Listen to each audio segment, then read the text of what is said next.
So sometimes Ashtanga gets this reputation, it's like this Marine Corps yoga that's just for the few and the strong and the proud and the brave, and it's too difficult and all that. And it makes me a little sad when I hear that, because actually anyone can do this. I have never met anyone that cannot practice Ashtanga yoga. I've worked with people that are blind, I've worked with people that are deaf, I've worked with people that are missing limbs. I watched Pattabhi Jois in Mysore, India teach a quadriplegic boy, paralyzed from his neck down. The idea is all of us come into the practice and we do what we can with what we have. There are some teachers that get very excited and they make it all focused on the physical aspects of the practice. But Ashtanga is a tool, and no one has been hurt simply from the tool.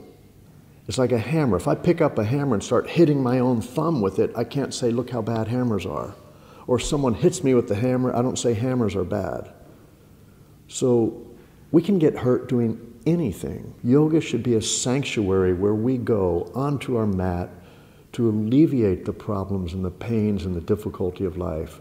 Not another arena for injury or intimidation or feeling bad about ourselves. There's enough of that in the world. And so if I could say anything about Ashtanga, I'd say, come in, try to practice it, but practice it in such a way that it feels good. Move slowly, listen to your breath, put your focus on the breath, and you'll find the depth. The depth is in the breath, it's not in how far you can push or pull in a posture. So Ashtanga is a tool. It's an amazing tool. However, it's not the only tool of yoga. I am not an Ashtanga yoga evangelist out to save the world with Ashtanga. I just like it. Right around the back and grab the inner thigh. Now with your forearm, you push the knee away, push the knee back.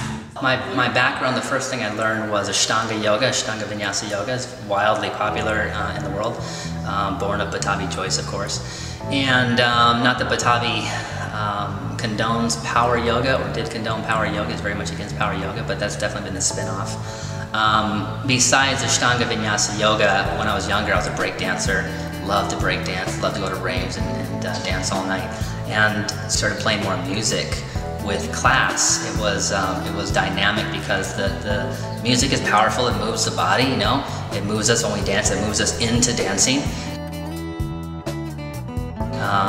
And so when you have the music with the flow of the power yoga postures or vinyasa, it's very powerful because the body wants to move. The body loves to move.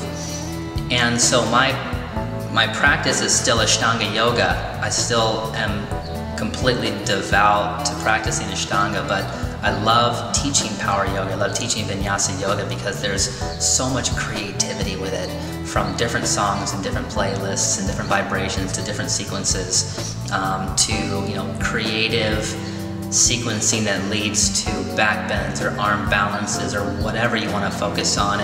And because it can be so creative and non-singular, non-conformist, so rebellious in a way, it gives this breaking down of perhaps a certain way of having to do it into a creative brilliance of like a flower blooming with so many different colors.